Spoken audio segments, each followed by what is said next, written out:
ভয়ের আড্ডা। যারা এখানে আসবে তাদের সমাপ্তি হবে অন্ধকারে। হ্যালো বন্ধুরা, ওয়েলকাম ব্যাক ভয়ের আড্ডার নতুন একটি এপিসোডে। তো আজকে যে ঘটনাটি বলবো, আমাকে ঘটনাটি পাঠিয়েছে প্রীতম। তো প্রীতম যেভাবে আমাকে ঘটনাটি পাঠিয়েছে আমি ঠিক একইভাবে পড়ছি। তো চলো বেশি কথা না বাড়িয়ে সরাসরি আজকের ঘটনায় যাওয়া যাক। আমি প্রীতম। আজ যে ঘটনাটি আমি বলছি সেটা কোনো গল্প না, এটা সত্য ভৌতিক ঘটনা, যেটা আজও আমাকে ঘুমোতে দেয় না। ঘটনাটা 2019 সালে ঘটে গেছিল। তখন শীতকাল ছিল, অমাবস্যার রাত, চাঁদের আলো নেই, আকাশটা অদ্ভুতভাবে কালো। আমি তখন মামা বাড়িতে থাকতাম। গ্রামের একদম শেষ প্রান্তে একটি বাড়ি ছিল। লোকজন সন্ধ্যার পর ওই দিকটায় যেতে চায় না। সেই রাতে গ্রামে কারেন্ট ছিল না, মোবাইলেও নেটওয়ার্ক তেমন আসছিল না। চারদিক এমন নীরব যেন পুরো গ্রাম নিঃশ্বাস আটকে বসে আছে। রাত আনুমানিক 12টা। হঠাৎ বাইরে থেকে ধূপ ধূপ ধূপ করে শব্দ, যেন মাটিতে কিছু আঘাত করার মতো শব্দ। প্রথমে ভাবলাম কোনো গরু বা ছাগল হবে, কিন্তু শব্দটা এক জায়গায় থামল না। আমি ধীরে ধীরে জানলার কাছে গেলাম, পর্দার ফাঁক দিয়ে বাইরে তাকালাম। তারপর যা দেখলাম সেটা আজও আমি ভুলতে পারি না। বাড়ির পেছনে বটগাছটার নিচে 3জন মানুষ বসে আছে। সবার গায়ে কালো কাপড়, মাথা ঢাকা, মাঝখানে জ্বলছে একটা ছোট্ট আগুন। আগুনের সামনে একটা মাটির পুতুল রাখা। পুতুলটার বুক, চোখ আর পেটে লোহার পেরেক গাঁথা। একজন লোক গম্ভীর গলায় মন্ত্র পড়ছিল। তার মন্ত্রর ভাষাটা কেমন অদ্ভুত, শুনলে মাথা ঘুরে যায়। হঠাৎই সে মন্ত্র পড়তে পড়তে আগুনের দিকে তাকিয়ে বলল, যার নামে ডাকা হচ্ছে সে যেন আজ রাতে সাড়া দেয়।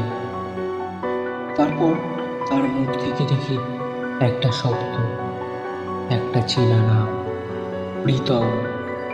তখন আমার বুকের ভেতরটা কেঁপে উঠল, কারণ তাদের মধ্যে কেউই আমার নাম জানতো না।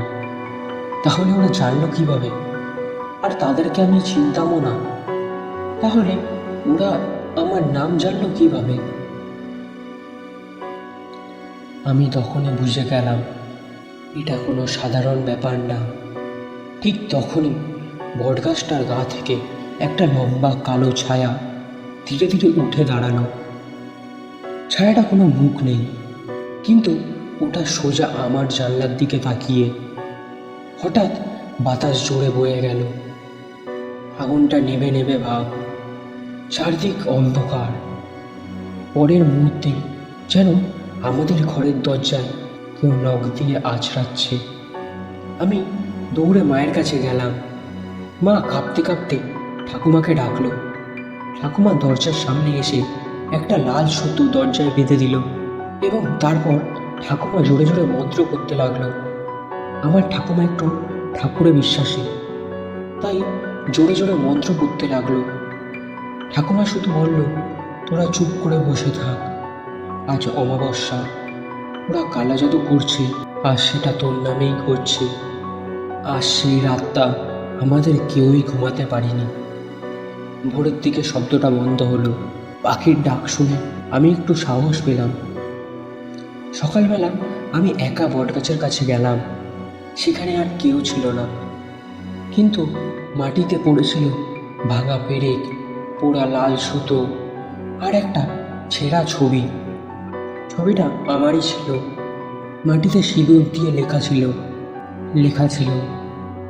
তারপর আমরা একজন গুণী তান্ত্রিকের কাছে গেলাম। সে আমার হাতে একটা লাল কার্ড বেঁধে দিল আর বলল, যতদিন আমি বেঁচে থাকবো সেই কার্ডটা হাতে পড়ে থাকতে, তাহলে আর কোনো অশুভ কিছু আমার কাছে আসতে পারবে না। তো বন্ধুরা, সেই ঘটনার পরের দিনই আমরা এই গ্রাম ছেড়ে চলে আসি শহরে। কিছুদিন একটু ভয়ে ছিলাম, রাতে ঘুম ভাঙতো, হঠাৎ শব্দে বুক কেঁপে উঠত, কিন্তু ধীরে ধীরে সব স্বাভাবিক হয়ে যায়। আজ এত বছর পেরিয়ে গেছে, আমি সুস্থ আছি এখন, স্বাভাবিক জীবনযাপন করছি। কোনো অদ্ভুত ডাক, কোনো ছায়া, কোনো অমাবস্যার ঘটনা আর কিছুই ঘটেনি।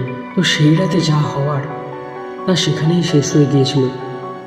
আর আজও জানি না যে তারা কেন আমাকে নিয়ে এরকম কালা জাদু করলো। তো বন্ধুরা, এই ছিল আজকের ঘটনাটি কেমন লাগলো তোমরা প্লিজ কমেন্ট করে জানিও।